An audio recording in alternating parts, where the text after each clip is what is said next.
Alright guys, how you doing? It's Rabea, I hope you're all well. So it's been a little while, but we're back again with another Ask the Fro. This is number 15. This is where you have beautiful, awesome questions, and I do my very best, along with my fro, to answer them for you. So without further ado, let's crack on. First question is from No Finway Pal. I've no idea if I said that right, but anyway, he says, who takes longer to do their hair, you or Hannah? Believe it or not, Hannah, because I don't have to do anything with my hair. I literally wake up in the morning and it'll be flat on one side wherever I was slept.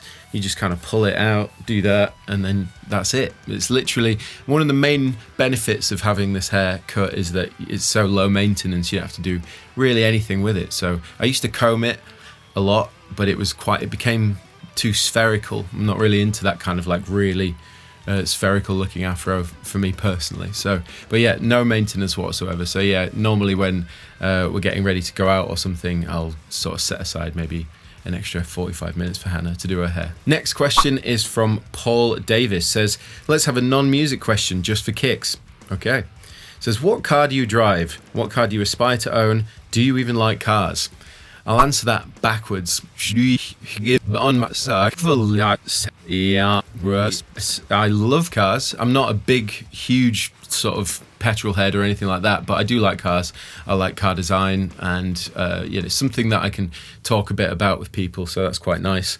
The car that I would aspire to own, I really wanted like a Ford Capri that I sort of did up and made really, really nice looking, kind of like American Muscle style, old Ford Capri with some nice wheels and just nice paint job and stuff like that, with a good sound system. Has to have a good sound system. I really like the Shelby GT that was on Gone in 60 Seconds. That car would be amazing to own, but I don't know if I'd trust myself with a car like that. Then what car do you drive? I don't drive a car because I don't drive. I can drive cars, and I have had lessons, and I have driven cars when I was a lot younger. Some of my friends' cars when you're a teenager, and you get up to a bit of mischief in a car park, and we used to drive around in our mates' cars. But I've driven from sort of Anderton's back to Brighton with Matt when I got insured on his car, and that was fine. But I don't have a license. I just haven't ever got round to doing it. And when I was younger, I was a bit of a adrenaline junkie, so I would have definitely killed myself in a car if I had one, because I'd have driven it really fast. So yeah, I don't have a car, I don't have a license. I am trying to, I'm going to try and sort it out soon, basically. It'd be nice. Now we've got a dog, to be able to take the dog away, do cool stuff like that. Next question is from Mikey Cleary. He says, hey Rabea, love all the videos and tunes, thank you very much. He says, what phone do you use and why? Well, to answer that, I use a iPhone 11 Pro Max. As you can see, I just got this. I've always been with an iPhone, but then I did really randomly swap to a Huawei for a Mate 20 for maybe like 2 weeks, and then I didn't like it, so I went back to an iPhone. And I had the XS Max before this, and I've just got the 11 Pro. And honestly, this is the first time in a long time that an iPhone has felt like a new gadget with the new camera, with the wide angle and stuff. It definitely feels like a new gadget with new things to find out, so that's really nice. But yeah, no, it works, it's easy, it works, it syncs up with all my iPad and my Mac and everything like that, and because I use Logic and Final Cut, so it's just easier for me to stay within that Apple ecosystem, if you want to call it that. I don't really have a preference as such, like I don't think one's better than the other, I just always stuck with iPhones. So Hannah has a Google Pixel 2, which the camera is amazing, so I do like Google Pixel as well, but no, I use an iPhone. So Sky Hunter, he asks, hey Rabea, what is your favourite Lunchbox amp for high gain, except the Kraken, obviously? I don't know. What other Lunchboxes are high gain that I'm trying to think of off the top of my head? Like the EVH stuff. I'm not a massive fan, personally, of those amps. I find them a bit fizzy. For me, personally, I don't know, really. The MT15 from PRS is actually really good, I must admit. I was a bit dubious at first because it looked so similar to a Kraken, and it came out way after the Kraken and all that kind of stuff. But it doesn't really matter, does it? It's not what it looks like, it's what it sounds like, and it doesn't sound anything like a Kraken. And it's really affordable as well. So yeah, off the top of my head, just quick into my brain was, an MT15 is definitely a good, affordable, high gain head with a lot of versatility. Jeff Van Y asks, hey bro, what do you think of the new Tool record? I've had definitely many debates about this record. Now that I've had it and listened to it a little while, I think it's great. My favourite song actually is Fear Inoculum, which was originally the one that I was most disappointed with, which leads me on to my opinion of the album. I think I maybe misunderstood what I was wanting from Tool. What I think I want from Tool and Tool's records is the Tool sound. And I think for some reason, because it had been so long since the last record, I had this in my head that they were going to, pull out loads of different influences that they'd heard over the last decade and a half nearly, and put that into the new material. So when it came out, and I thought it's sort of the same, it's a very similar approach to the other records. It's not as angry, but it's definitely that sound. It's the Tool sound. And my initial reaction was a bit of disappointment, because I wanted it to be to incorporate other sounds and influences that I thought they might have picked up. And there are in places, particularly with Maynard's vocal approach on Fear Inoculum, probably my favourite vocal performance. And overall, the album, it's good. I can listen to it.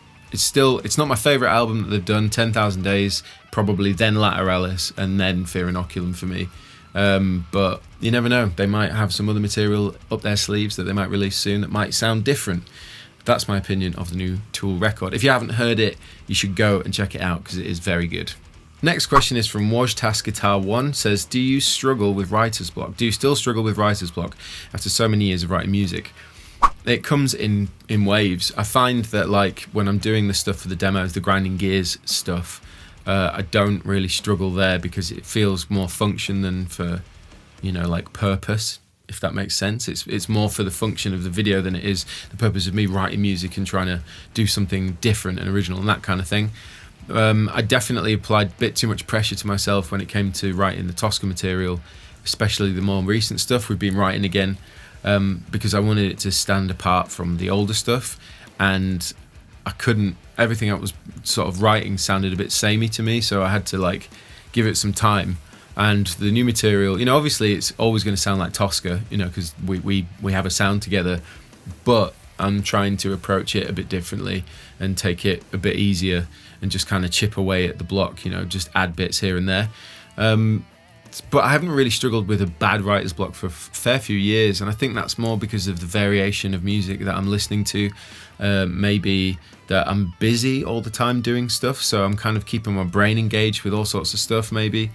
I'm not sure. It's definitely been a while. I would say if you do have writer's block, I would just try and discover a few different areas of music that have different approaches to songwriting, or lead lines, or what it is that you listen to music for, lyrical content or whatever. If you can find something that you've not really listened to before, but you can enjoy it in some areas, then do that, because those influences will creep in and you'll suddenly start hearing it in your playing. That's always what I've found when I've done exactly that. So hopefully that's good advice, and that answered your question.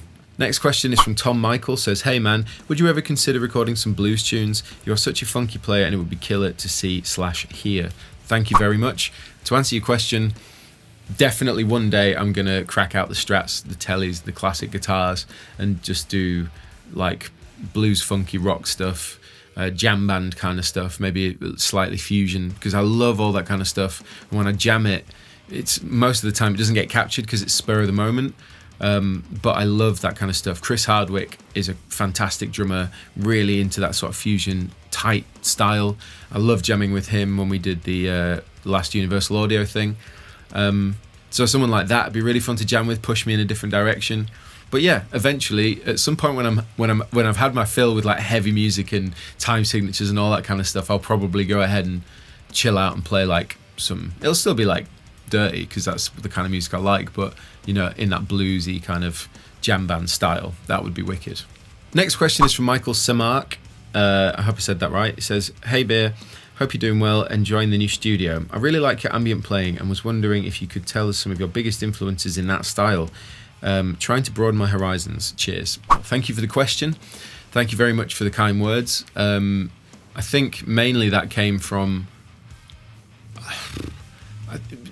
I don't think it came from one specific place, but I think the first thing that came from that was bands like Incubus, Pink Floyd and Carnival were those three that, for me, I really soaked up of all those kind of psychedelic or ambient kind of bands that in their earlier material. And one thing I found that there was just a lot of free-flowing sections, particularly live. If you ever watch any live footage of any of those bands, they just have these times where it's just music that just flows and they can do their own thing. And I felt that was something I enjoyed listening to and wanted to try and recreate, just a mood, just an atmosphere, and just get lost in it a bit with just reverb, delay, and guitar. That being one principle there, and the other one being when you listen to guys like Matthias Osato as a prime example, really, it's just someone that can create music on the spot by themselves with a guitar. You don't need drums or bass or anything else to accompany it. It's just creating a piece of music, and it's that free-flowing, doesn't necessarily have to be metronomically in time. It's just about this song from start to finish. And so combining those two principles, having the ambient stuff that you can kind of capture into what feels like some form of a song, I just became addicted to that, really, and I do it all the time. In fact, at the beginning of this video, I just hadn't played that baritone in ages, and just made me want to play that style, in exactly that style. So yeah, it's the same as improvising lead or chord progressions or something. You just kind of have to keep on your toes a little bit, knowing where you're jumping to and the kind of sounds you're trying to create, when to play, when to hold back, that kind of thing. It just comes with doing it a lot. So yeah, hopefully that answered your question. Next question is from Gavin Hoisington. He says, what do you think of Fender/Squire Jags? I love the Jag. I think it's a wicked shape. It's a very classic shape, and I just enjoy the way it looks personally. Fender or Squire? For me, classic vibe. If you go in Squire, always, deals good stuff. And then the Fender range, it's just a case of finding one in the shop that feels good, the best to you. And even like the Bullet Squires, I've played really good ones, I've played really bad ones. And it's the same with like custom shop Strats. I've picked up some and gone, oh, that's horrible, and other ones that I've fallen in love with.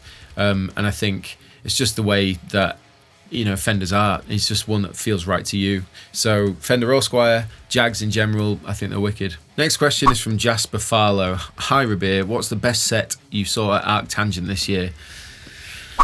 That's an easy one, but I'll also throw in another highlight. That was Black Peaks with Jamie Lenman, because Will has been really ill over the last couple of months, and he's doing a lot better now, but they've been out of action for a long time, but they didn't want to cancel that show, so they got Jamie Lenman in, who was the singer from Reuben, frontman from Reuben, and also Jamie Lenman himself. Great frontman, vocalist, songwriter, and the band came together, two of them, did a wicked set. It was full of energy. That was sick.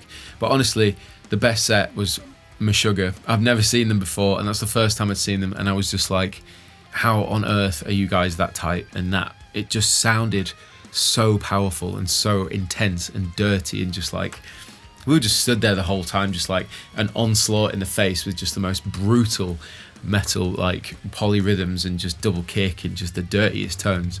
It was really, really good. So that was definitely the best set that I saw at Arctangent. Sean Ashley asks, your t-shirts are always ace. Thank you. Do you shop around, or do you have a favourite place to get them? Where can I get some, lol?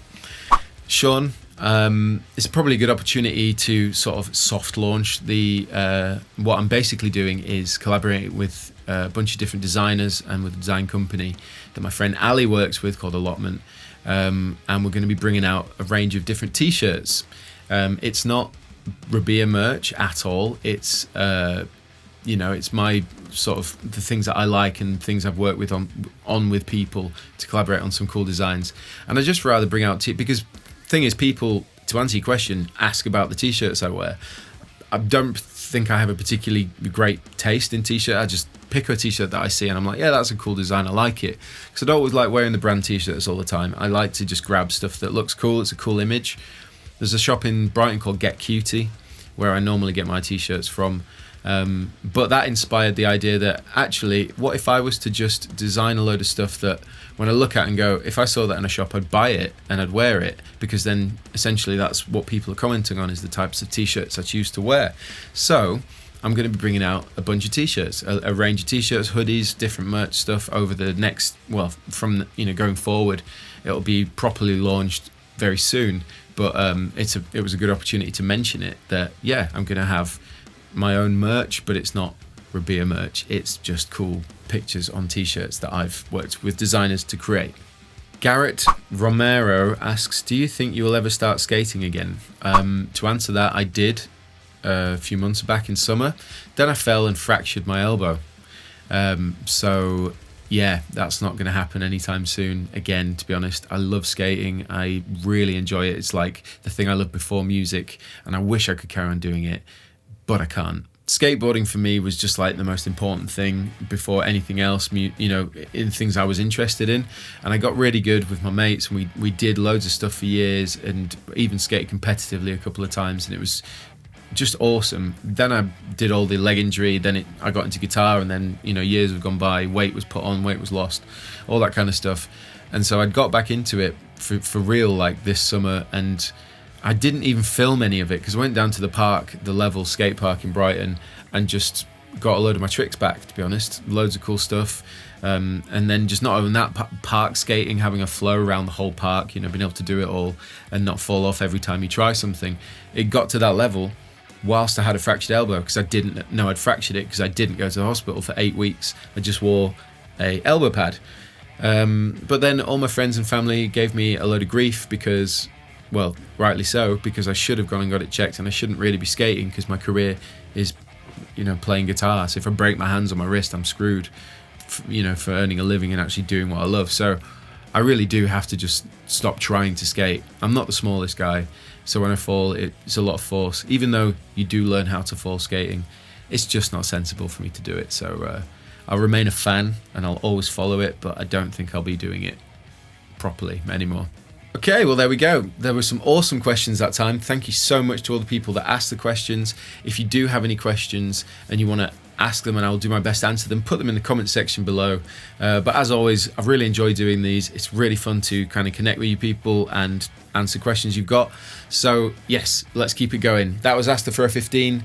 Like, subscribe and share, and I will see you all very soon.